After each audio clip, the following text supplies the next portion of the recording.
George. Take a little more of this. Come on, George.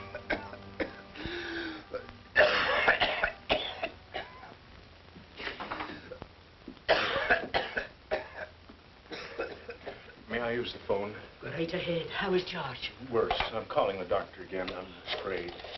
How'd you call the doctor before? Hello? Dr. Stevens, quickly, please. This is Mr. Stark, 239 Adams, Hogan's apartment. What? Well, how soon can he get here? Oh, thank you. Is he coming? Dr. Stevens is on a maternity case, but his wife's already called another doctor. He should be here. Oh, if George had only told us what's been ailing him. We know it's his heart. Oh, once that ticker goes. A fine time for Dr. Stevens to go on a maternity case. I think I'll go and straighten out his bed. Nothing we can do. It's your deal, Craig.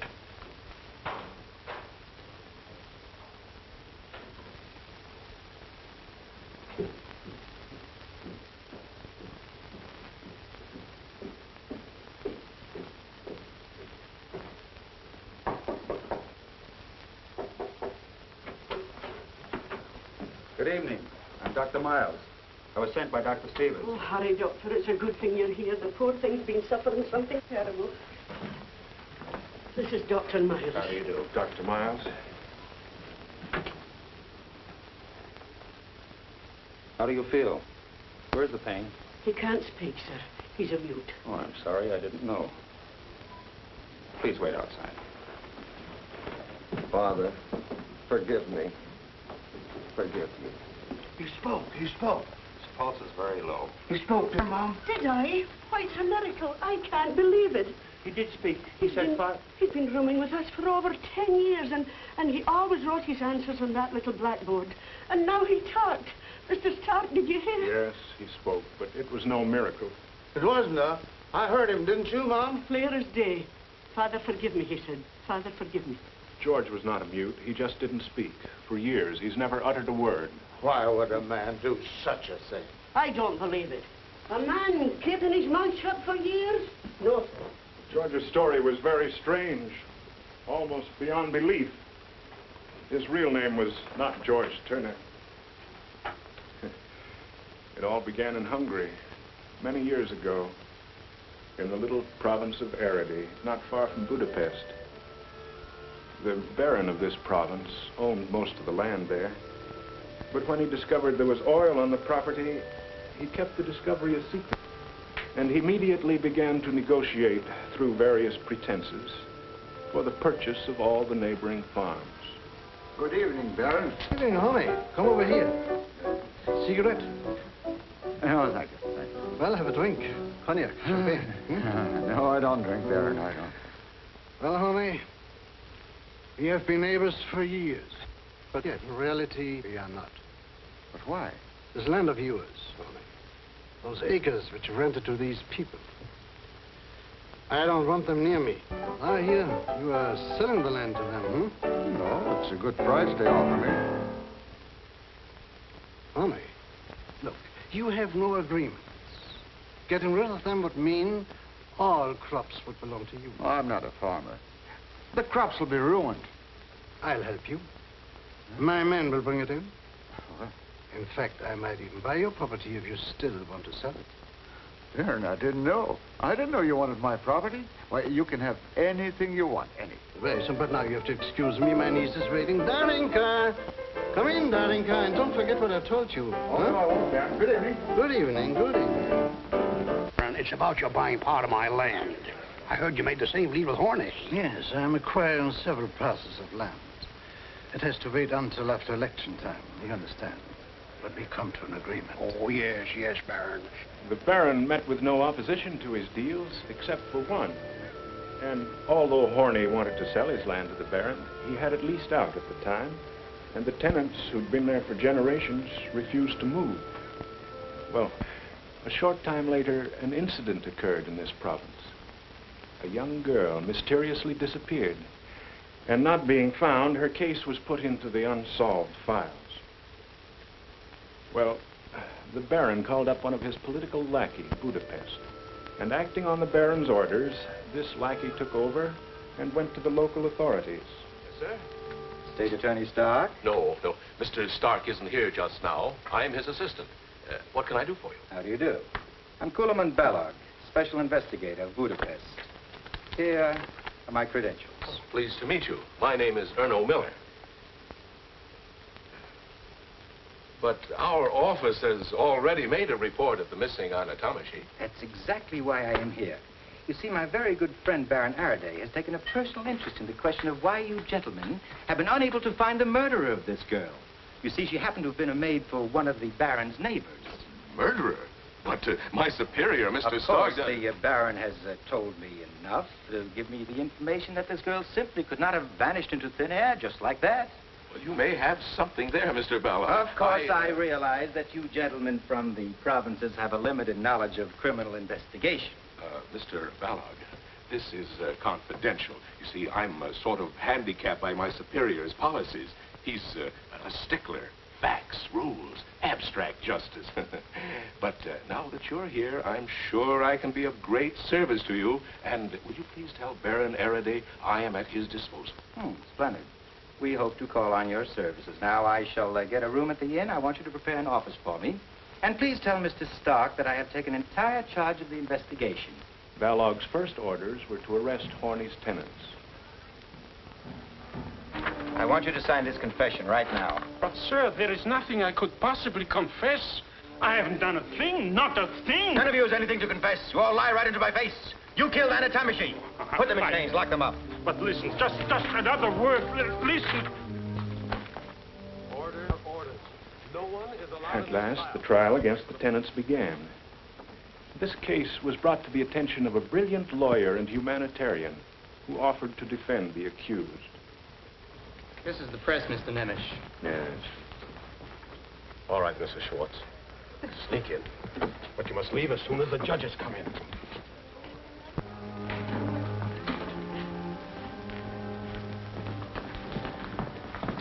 Mr. Fisher. Mrs. Schwartz, don't worry. Be all right.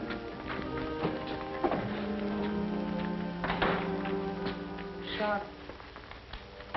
Sharp. I haven't seen my wife for 2 months. Please, officer.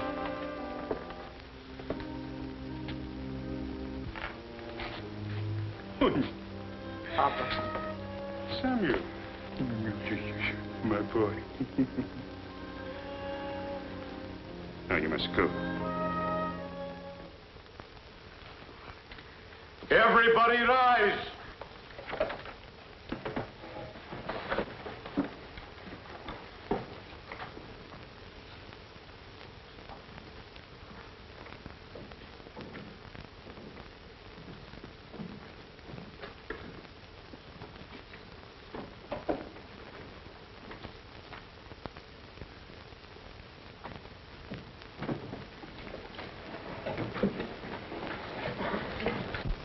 State Attorney, will you read the indictment?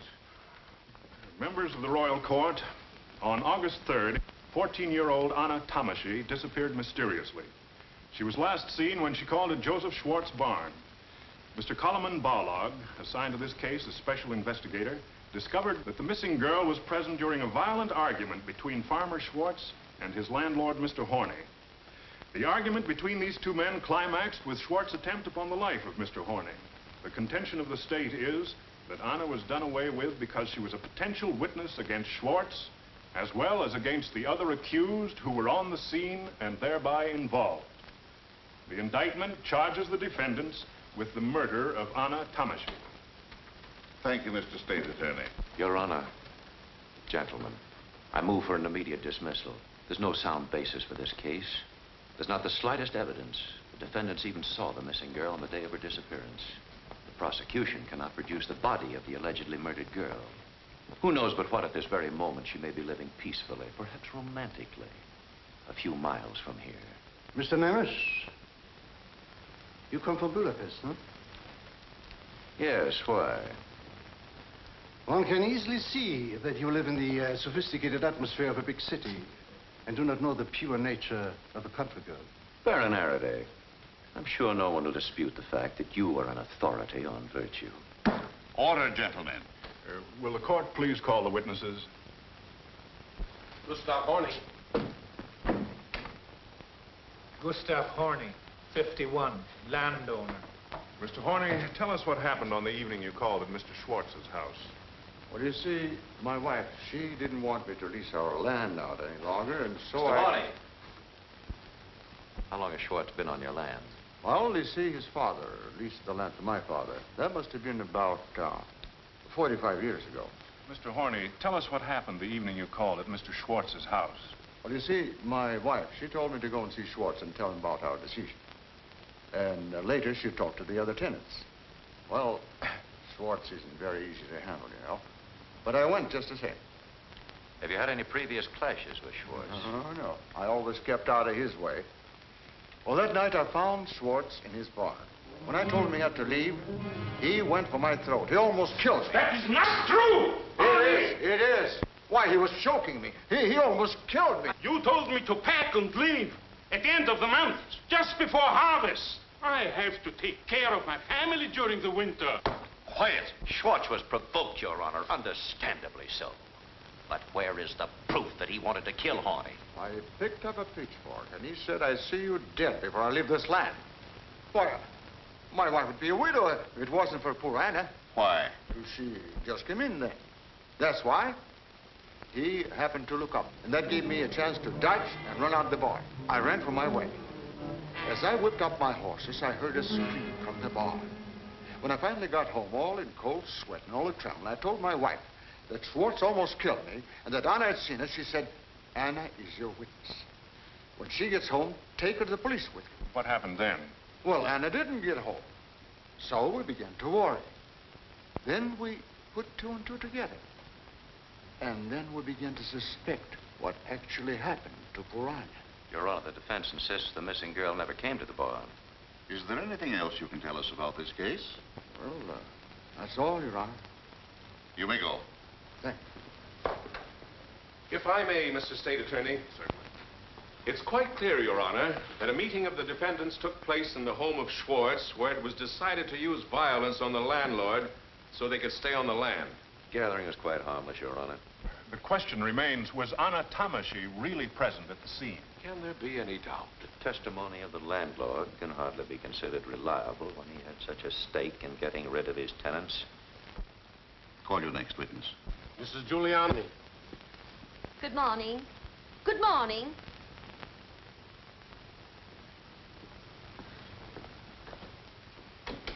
Good morning, Your Honors. You are Mrs. Juliana Horney? Tell us what you know about this case. Well, to start with, Anna was like a child to me. I quite forgot she was my servant. Were you actually related to the murdered? Missing. Please answer the question. My father, God rest his soul, married Anna's grandmother, God rest her soul. But apart from any blood bonds, Anna was like a daughter to me. And now she's gone. Murdered, that's what she was. How do you know that? It's as sure as night follows day. I sent Anna to Eckelmeyer's to get some paint. I keep my house neat as a pin. Now, when did Anna leave the house to get the paint? At 7 o'clock, right after supper. She wouldn't even wait for the dumplings. I told her to come home quick. To get on with the painting? Because it was getting dark. She came back in no time, but with the wrong paint. When was that? At 7:30. And you sent her back to get the right paint? I knew she wouldn't sleep if she hadn't gone back. And you sent her back this time in spite of the growing darkness. She insisted on finishing the painting that night. She liked working that much? For 50 coppers a week. She cleaned the house, made the beds, washed the dishes, did the laundry, fed the animals, milked the cow, and you saw to it that she lacked no opportunity to enjoy herself. What happened after the girl left the house the second time? I waited for her. When my husband came home and told me he saw her at Schwartz's barn, I was frightened. So I rushed to her mother, hoping she would get there. But I couldn't find her anywhere. My poor husband had to run for his life. And Anna was there, too, and saw it. That's why they killed her. Keep them in jail, Your Honor. Mrs. Horney. Any further questions, Mr. Stark? Mr. Nemish? No. You may go. Told the witnesses have been led to believe by certain parties that it is not unlawful to break an oath. Nonsense. As special investigator for this case, I assume that Mr. Nemish is referring to me. I had bigger game in mind. That shall not remain unanswered, Mr. Nemish. Unfortunately, I have to deliver a speech in Parliament. I have to catch a train. Therefore, I ask your honors to be heard at once. Considering the pressing nature of Baron Arady's official duties, the court has decided to waive procedure. Thank you. Your honors, ever since the murder of Anna Tamashie... Object, Your Honor. There's no proof of murder. Very well, then, Mr. Nemish. Ever since the disappearance of Anna Tamashie, ever since my own good, kind neighbors came to me with their suspicions growing ever stronger and stronger, ever since this tragic, shattered ghost that was once Anna's happy mother came to me and begged me with tears in eyes for justice. And then, my good friend, the special investigator, presented to me fact after fact of damning evidence. Then I knew, beyond any possible shadow of doubt, that here was the most dreadful murder ever committed in cold blood. Baron, have you any material evidence to offer concerning this case? Nothing beyond the conclusive findings of the special investigator. Any further questions? What for? Your Honor, this witness has no real evidence to offer. Thank you, Your Honor. Call your next witness. Will Your Honor please call witness Andreas Molnar? Molnar. Perhaps.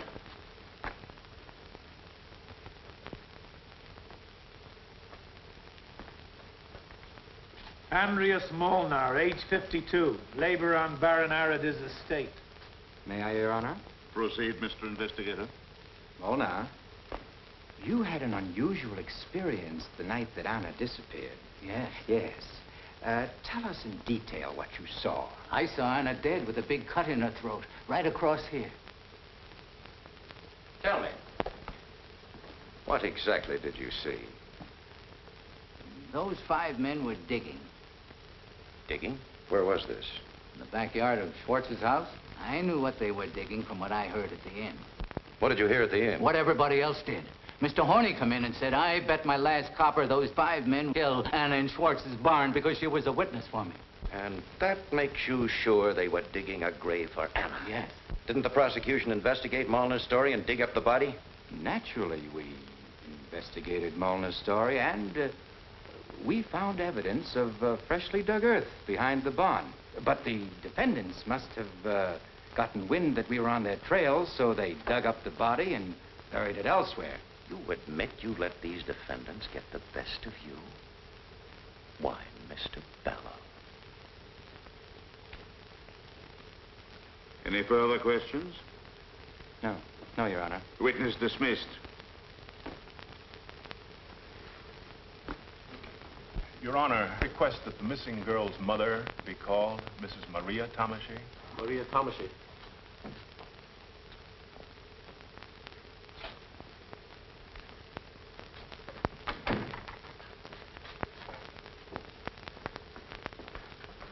Maria Tamashie, widowed. Profession, laundress. Tell us what happened on August 3rd. What happened? With the permission of the court. All right. Mr. Investigator, you may question the witness. Thank you, Your Honor. Did your daughter Anna come to see you on August 3rd? Yes. Mrs. Tamashie, did you ask your daughter Anna to go to the Schwartzes? Gentlemen, I object to the way these leading questions are put to the witness. In view of the state of mind and emotions of the mother, I am forced to get her testimony by this simple method. You may continue. You asked your daughter Anna to stop off at the Schwartzes and tell them that you were to be unable to come and help Mrs. Schwartz the next day. Yes. And your daughter was 14 when she disappeared? Yes. 14. How old was she when you first sent her out to work? 11. You mean to say your daughter was only 11 years old when she first started to work? I worked when I was 8. Did she ever complain that Mrs. Horney had treated her badly? Mrs. Horney has clearly stated her relationship with the missing girl. You've heard Mrs. Horney state that she considered the missing girl as her daughter. When did you first learn that your daughter had disappeared? I don't know. Mrs. Tamashine, what did you tell me you knew happened to your daughter? Anna was killed. How do you happen to know that? I saw it. You mean to say you were present when your daughter was killed? She had her head cut off. I saw it in my dream. Gentlemen, for the record and for your particular attention, please note that this witness has just testified under oath that she saw her daughter killed in a dream. Any further questions? No. No questions. Mrs. Townshend, that is all. Doctor, will you help the witness, please?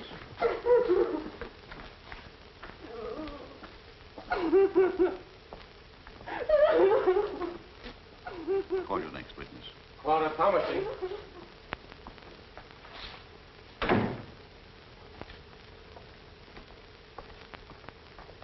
Clara Tamashi, age 17, domestic servant. Calm yourself, my child. When and where did you see your sister last, Clara? It was in my mother's house. I went to see her because she was sick. What was Anna wearing? Her dress, What dress? the only one she had. What did you talk about? She told me that Mother said for her to stop off at Schwartz to say she couldn't go to work the next day because she was sick. What time was it when your sister left? About 7:30 in the evening. Did she have anything else to say to you? She told me she was going to buy a new dress for Sunday and asked me to meet her in front of the inn. She wanted me to help her pick it out. When your sister left, did she not go directly to the Schwartzes? Yes, she did. I object, Your Honor. There's no proof that the missing girl actually went there.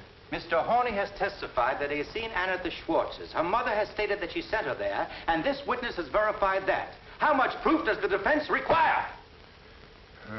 Any questions? No questions. Gentlemen? No questions. None. That is all, my child. You may go.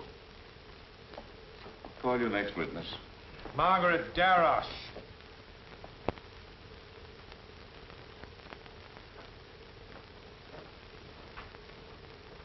Margaret Darosh, age 17. You are the daughter of Dr. Darosh? Yes, Your Honor. Miss Darosh, you do not live far from the Schwartzes. Not far. Tell us what you particularly noticed on the evening of August 3rd. I was about to close the shutters of my room when I heard a distant scream And where did that scream come from? from the direction of Schwartz's barn. What else did you notice? The scream was followed by a choked crying. Miss Darosh, couldn't it have been an animal? No, it was a girl. Do you have that, gentlemen? I want the records to show that Miss Margaret Darosh on the evening of August 3rd heard a girl crying, screaming, choking, and that these sounds came from the direction of the Schwartz farm. Just how far is Schwartz's barn from your home? About a 5-minute walk. It's too vague, Miss Darosh. Would you say it was half a mile? Not quite. You mean you could distinguish clearly the cry of a girl from that far away? I found out later I was correct. How so? Someone else heard it, too, and told me. Who told you? Mr. Investigator, it would be advisable for you to produce the witness for the prosecution. Mr. Balog, can you produce this witness? I think I can produce the witness to confirm Miss Darosh's statement with the court's permission.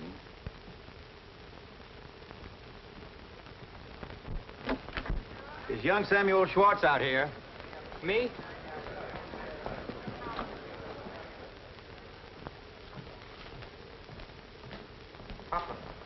Samuel, take off your hat. What is he doing here? You are the son of Joseph Schwartz. Yes. How old are you, Samuel? I was 14 on the 24th of June. Samuel, did you not tell Daroche that you heard a girl scream on August 3rd?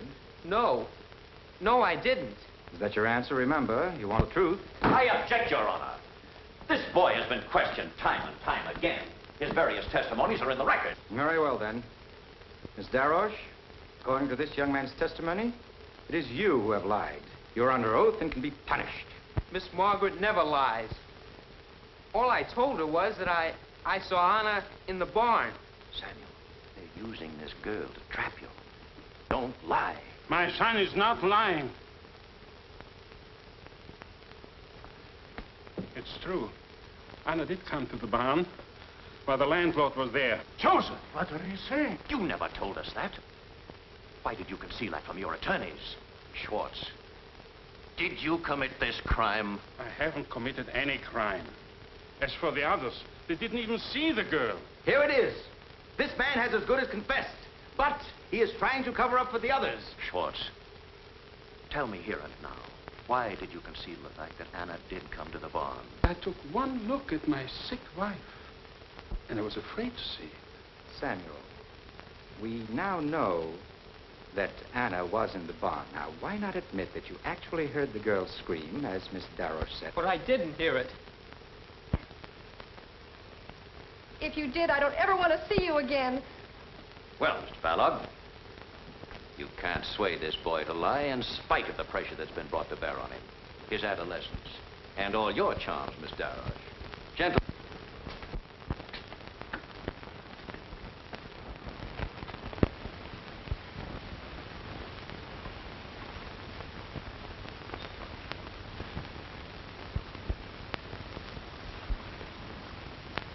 Excuse me.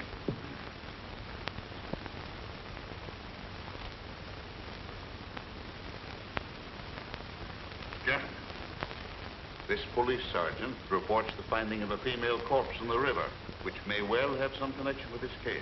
What makes you think that this corpse has any connection with Anna Tamashi? It's the dress, sir. It answers the description we have in our police records. Besides, we have no report of any other girl missing hereabouts. Where is the body? Outside. We brought it in a cart. Your Honor, the mother of the missing girl is in the witness room. I request the court's permission to have her look at the body immediately for identification. Granted. Constable, would you conduct Miss Tamashi to the cart? And Mr. Miller, would you please go along? Yes. I'd like to have my associate, Advocate Fisher, view the body with them. Granted. Who are these men? The two raftsmen who found the body. What are your names? I am Herman. And you? My name is Joseph Martin. How and where did you find the body? Well, when we were making for shore on our raft, I saw something stuck in the weeds. So I took one of our long oars and tried to get it loose. When we saw it was a dead woman, Martin wanted me to throw the body back, but I was afraid somebody might be watching. So I made him help me, and we dragged the body out and put it on the grass. Martin ran for the police, and I stayed with the body. Gentlemen, the body of that girl shows no mutilation whatsoever. There is no cut on the neck of that girl. No mutilation? Sergeant, take them away. Quickly.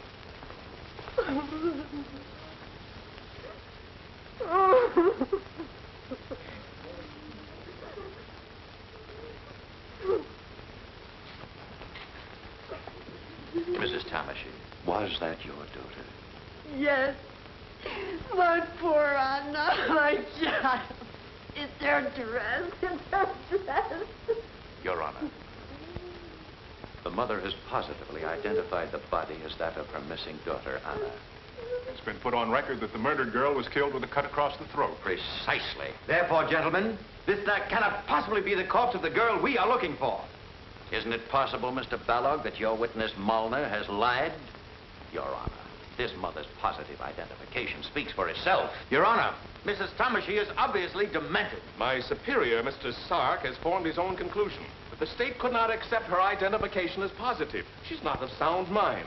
This whole procedure must be stricken from the record. The body has been identified by a mother, and the dress... It's generally known that Mrs. Tomashy has accepted the sight and presence of any girl as that of her own daughter.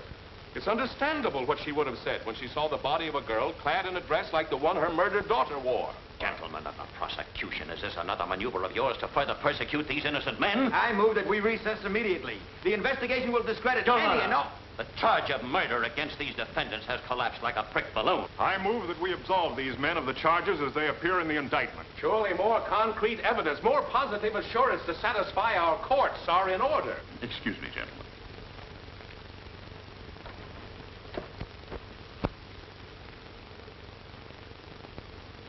A verdict rendered in haste would be rash and ill-considered. In view of the astonishing events and developments that we have witnessed, the court calls for time that both the defense and the prosecution might have an opportunity to confirm their respective contentions. Court adjourned.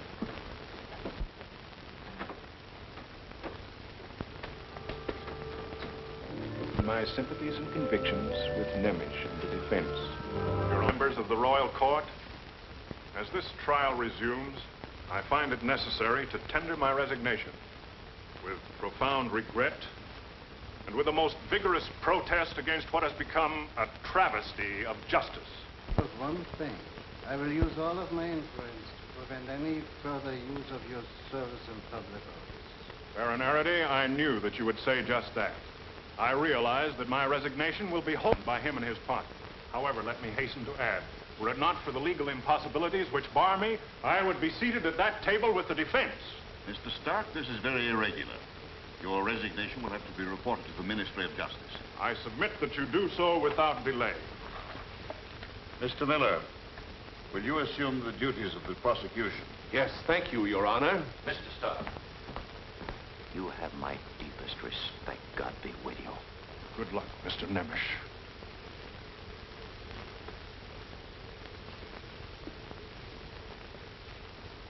Your Honor, more than a month has elapsed since the positive identification of Anna Tomashy's body by her mother. Our laws prescribe a quick execution of the guilty, not a slow killing of the innocent. Innocent? The defense is asking for the acquittal of these killers. I owe material. Your Honors, here is the evidence of an incredible conspiracy to thwart justice. The investigator has any new evidence. I demand that it be produced here in the flesh, not by means of these documents. I was trying to save Your Honor's time. However, we anticipated that counsel for the defense would prove obstinate. So we have our witnesses right here. May I suggest that we first call Dr. Darroch of Tanavar, general practitioner? If any new witnesses are to be called, I demand that we pick up where we left off. The defense would like to have Mrs. Maria Tomashy repeat her last statement. I would like you to decide for yourself, Mr. Nemish, if you wish to have her called. In fact, that's why we're calling on Dr. Darroch. Call Dr. Darroch.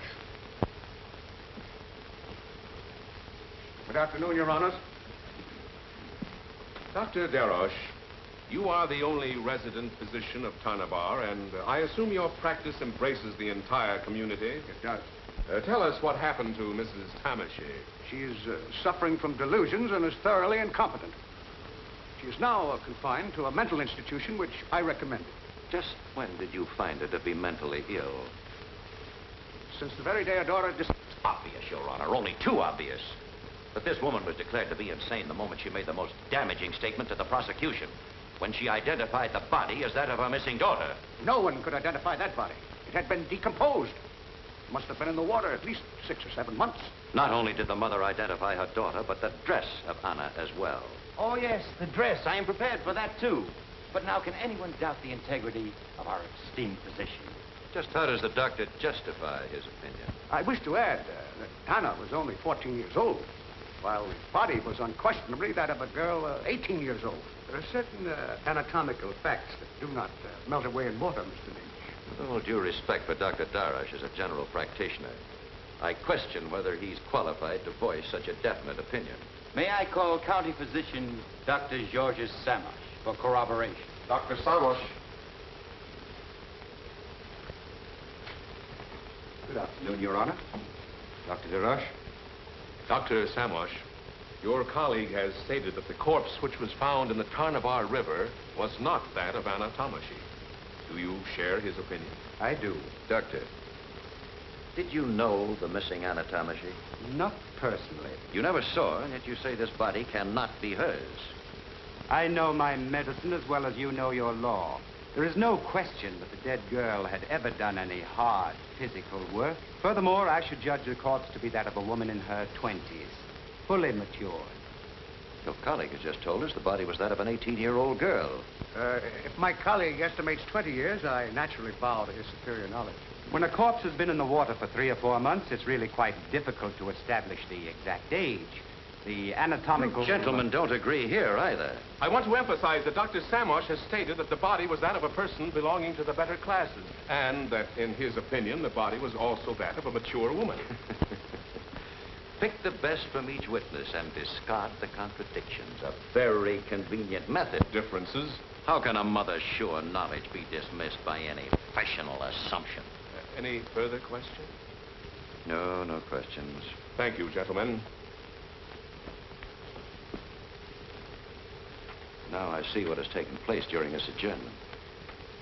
But, gentlemen, the bodies of young ladies don't float up and down the river. Whose body is it, if not Anna Tamash's?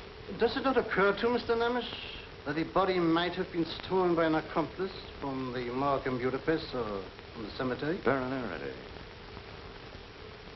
Your personal interest in this case needs to be exposed.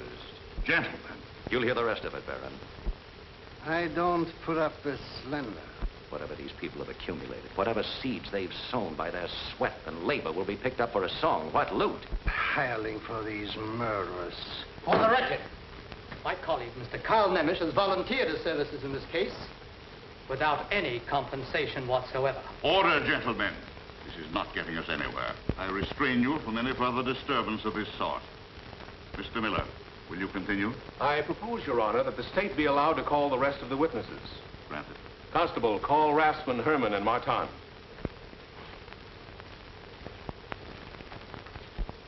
What is the charge against these men? Accomplices in the crime. They too. Will you please tell the court the events that led up to your arrest?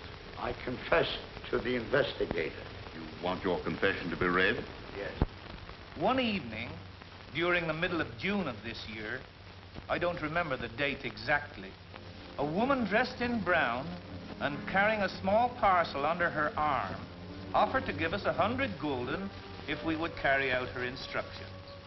She pointed to some bushes on the other side of the river and said that we would find a female corpse hidden under a blanket.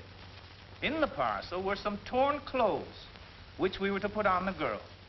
We were to tie the body under our raft where nobody could see it, float it downstream as far as Otarnavar, and then pretend we had just found it in the river. Your Honor, are we expected to believe this nightmare?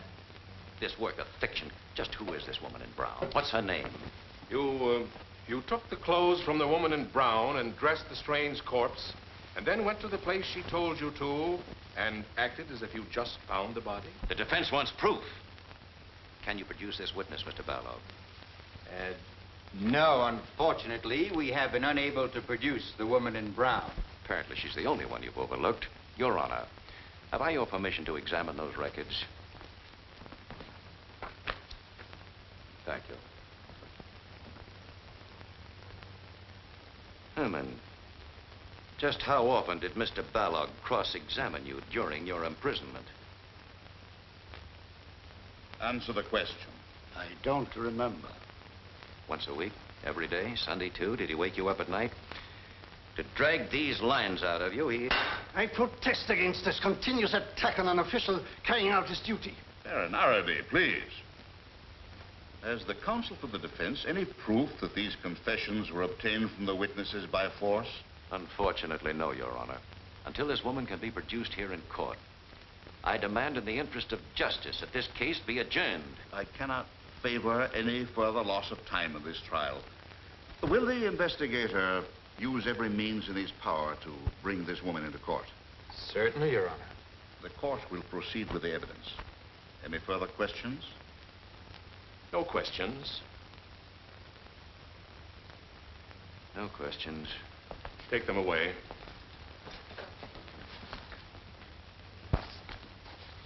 I would like to enter a strong complaint for the record. We of the defense have been unable to contact either the defendants or the witnesses during this recess. We haven't even been able to reach young Samuel Schwartz, who's been placed in the care of the state. Is it the practice of the prosecution to hold witnesses incommunicado? Very well, Mr. Nemish. Young Samuel Schwartz is here now in my office. You wish to call him? I most certainly do. With permission of the court. Please call Samuel Schwartz. Mr. Bellow, do you explain why you kept this boy isolated? We had good reason to keep him in the care of the state. You see, one never knows what might happen to this boy. He could have been intimidated.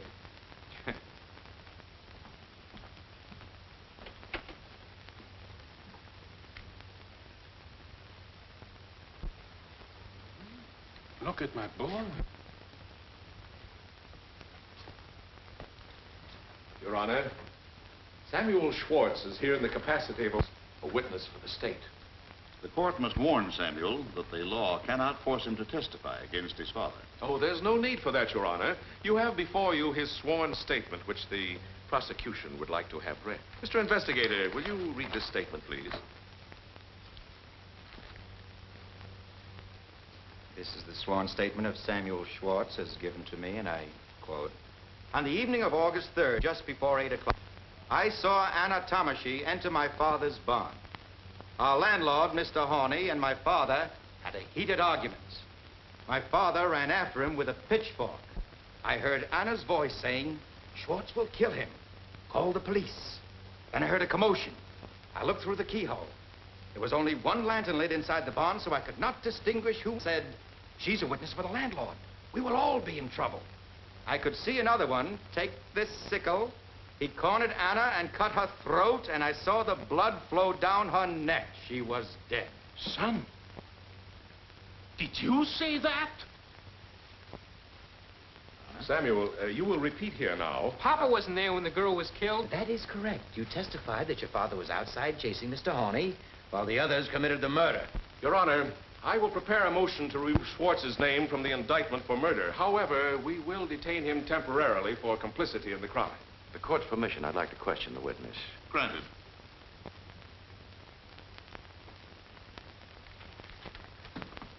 Samuel, we've just heard your sworn statement.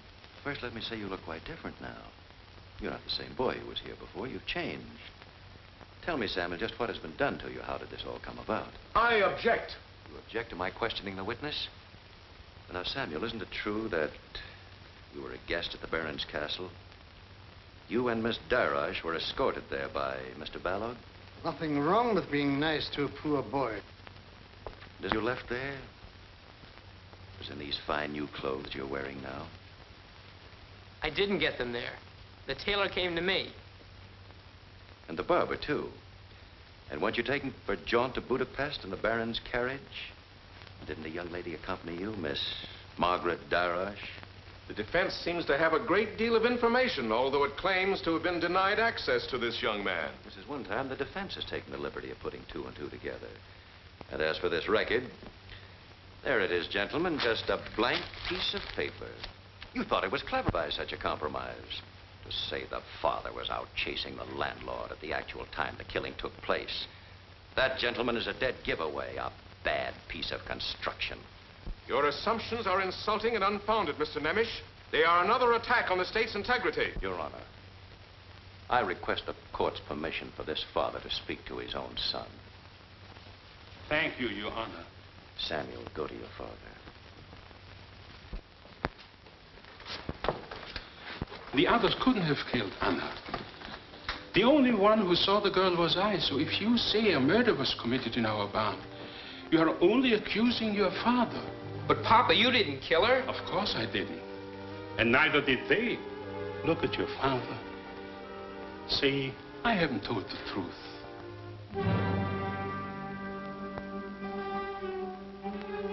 Go.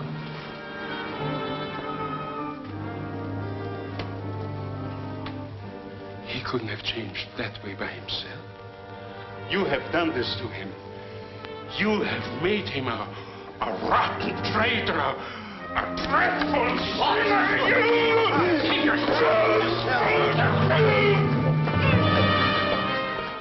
There's man is insane.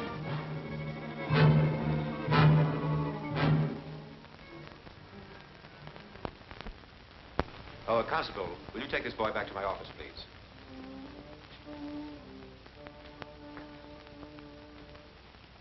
Your Honor, we of the defense could not have anticipated the unprincipled tactics of the prosecution. Consequently, we've been forced to improvise our defense from moment to moment. This case has become both tragic and ridiculous. The only hope of helping the accused was to discredit the testimony of every witness called by Balog. Professor Barr from the University of Budapest readily agreed to testify. Here, gentlemen, is the River Tanava. You will observe the winding course of the river down to the old village of Otanava. Here is the town of Tanava. Considering the current, the time of the year, the whirlpools, and other handicaps, I would estimate that the corpse needed 4 to 6 weeks to cover this stretch. It is not easy to estimate with accuracy how long a corpse has been lying in the water.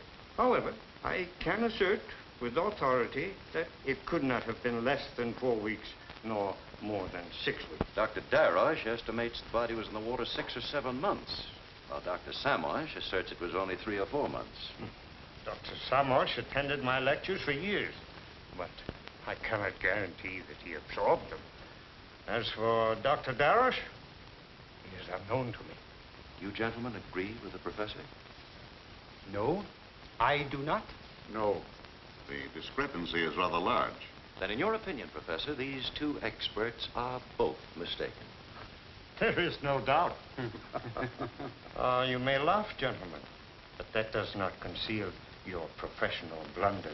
I am no longer your pupil, Professor, and I am free to laugh at obsolete analyses. Professor Burr, did you estimate the approximate age of the corpse? Around 15. That's ridiculous. This was a fully matured woman. I have known girls to be fully matured at the age of 12. Water does many things, but it does not change people's ages. It will make any skin soft and smooth. Even the calloused feet of a girl who went barefoot all her life. Then there's no proof as to what class this girl belonged to. Professor Burr, you studied the sworn statements of the 2 raftsmen. What is your opinion of their testimony? It is improbable that they could have transported the body, as they say, without attracting the attention of other raftsmen. A body in such a state of decomposition would have slowly spread a very strong odor. Professor Barr, you are employed at the University of Budapest? I am. Lately, your appearances in court have been largely on behalf of an insurance company, the Hungarian... Insurance companies frequently need expert medical analyses. I wish to point out to the court that the president of the Hungarian Alliance has been very much interested in this case. Is it not too obvious that... That has nothing to do with my opinion as an expert. Oh, no, of course not, Professor. Nothing whatsoever. Your Honor, this is shameful. One of our country's foremost scientists subjected to this slander. Do not disturb yourself, Mr. Nemish. These gentlemen are not in a position to change my views or to affect my personal integrity. Have the medical experts any further statements they would care to make? None. None. In view of the circumstances, none. Thank you, Professor Burr. And I'm very sorry.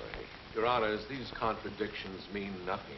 According to 2 eyewitnesses, Samuel Schwartz and Molnar, Anna Tomashi was killed with a sickle. Her throat was cut. Mr. Prosecutor, it's exactly what we intend to disprove. Therefore, I demand the state produce this woman in brown. Unfortunately, we have been unable to find the woman in brown. Either this witness is in hiding or has mysteriously vanished. If the mysterious woman were produced, she would only serve to reinforce the case for us, the prosecution. So why delay any longer? Your Honor, since the state has failed to produce this witness, I promise to bring her here.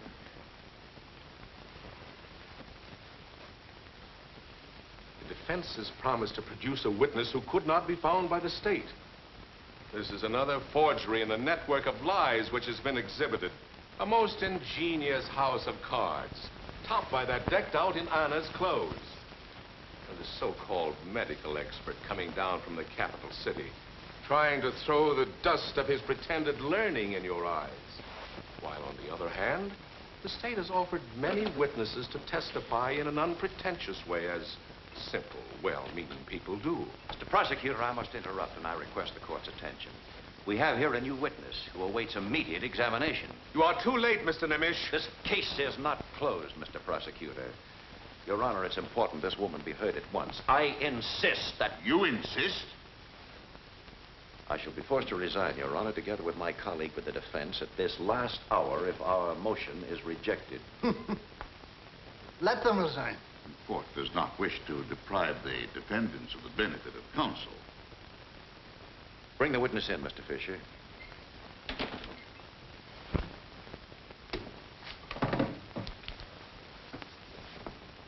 Your name? Irene Pater, Where are you from? Budapest. What connection has this woman with the case? Given the chance, I'd bring out my point. I understand from the investigator that this woman has been jailed for drunkenness and disorderly conduct in the last 10 days. But State Attorney Miller has just said that you were jailed on various counts. Is that true? Yes, And where were you imprisoned? right here. Women's section, second floor, cell number 3. What did you learn in prison that might concern this case? There was a woman in the cell next to mine who was being given sedatives to keep her quiet. Her name is Mrs. Ethel Mihaly from a village nearby. How do you associate that person with the case? She kept repeating that she wanted to come to court to testify. Your Honor, this witness knows what she's saying. No decent person could possibly believe a woman of this sort. Mr. Ballack, you've said too much. I demand an immediate apology. My dear colleague, these gentlemen cannot possibly know that this lady happens to be your wife. Mr. Nemish, I demand an explanation. Your Honor, the wife of my associate submitted to this experiment, pretending to be drunk and disorderly. You see, we simply had to get someone inside that prison to find out what was being kept so secret. Your Honor, I demand that Mrs. Ethel Mihaly be produced here at once to testify. This woman wants to be heard and should be heard. Thank you. Will the court please sign this order to produce this witness now? This is all a pack of lies. Madam Fisher, I thank you. I would like to have the state witness, young Samuel Schwartz, recalled. Constable, call in. Samuel Schwartz.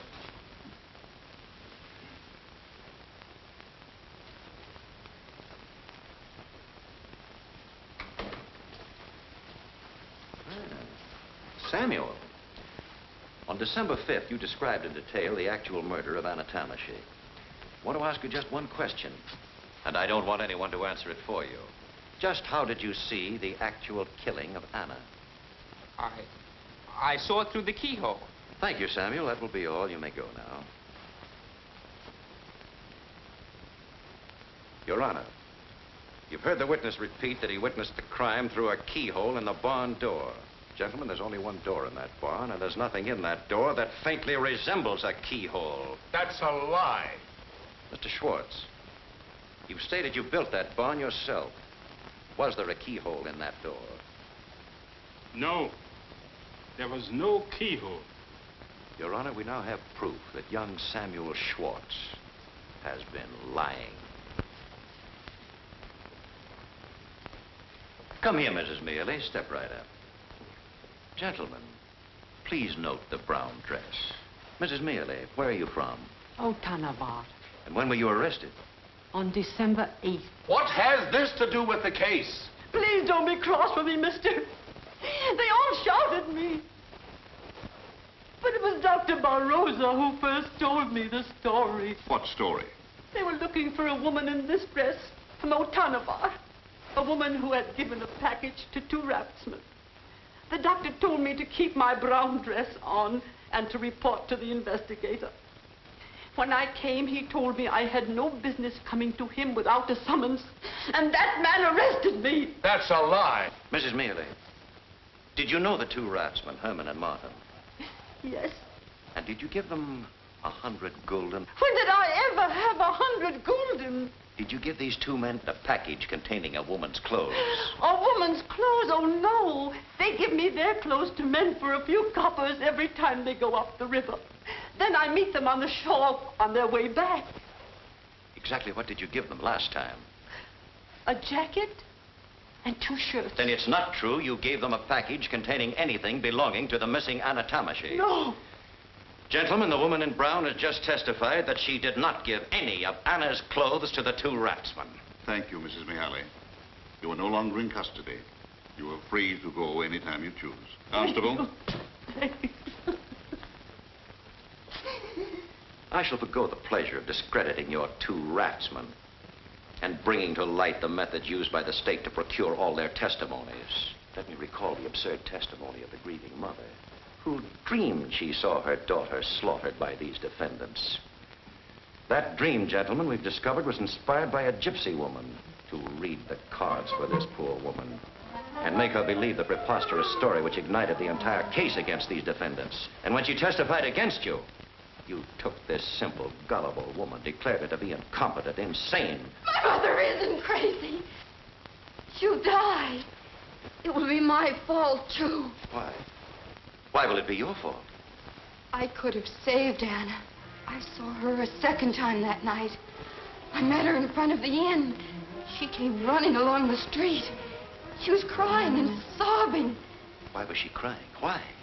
She did not get the money for the new dress from Mrs. Horney because she got the wrong paint, and Mrs. Horney beat her. Do you remember what time it was? Yes. It was the time we planned to meet. 8 o'clock. 8 o'clock. In the testimony of young Samuel Schwartz, he stated he saw Anna Tamashi murdered in his father's barn at exactly 8 o'clock. States she saw her sister alive and well and in the village at precisely that same hour. Nobody killed her. Anna ran for the river, and I saw her jump over the bridge. Why didn't you call for help? I was always jealous of her. She had that appointment for Sunday. What appointment?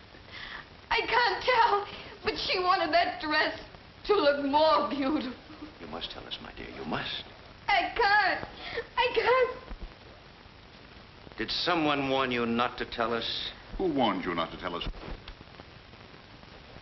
It was the investigator. That's not true! Yes, it is. You told me not to say it was His Excellency the Baron. He was going there to take piano lessons. Baron Araday. This trial has become an outrage. Your title does not permit you to... I'll have you off this bench before you know it.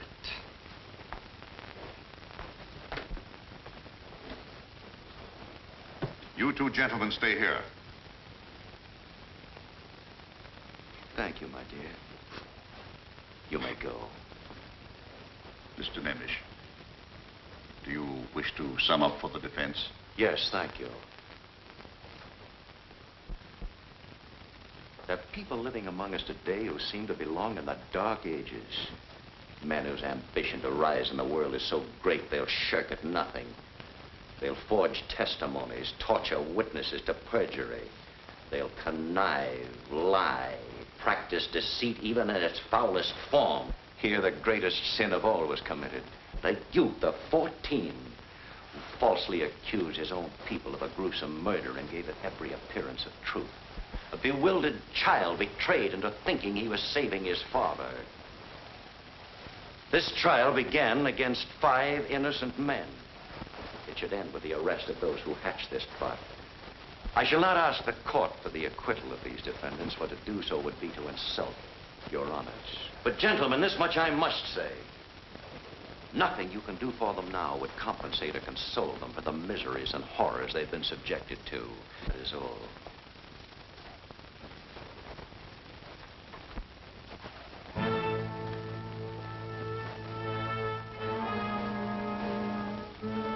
In the name of His Apostolic Majesty, the King of Hungary, this court pronounces the 5 defendants acquitted of all charges.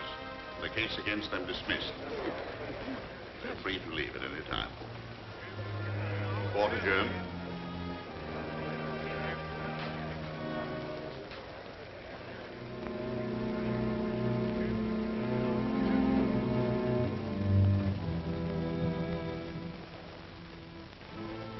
The Baron's scheme was exposed. But just as he was about to be tried by the Superior Hungarian Court, he was found dead as the result of a stroke. I came to America, and Nemish went on to become the greatest attorney of his day. Strange. Very strange. It is that. But what became of the boy? Was that boy George? Yes, his real name was Samuel Schwartz.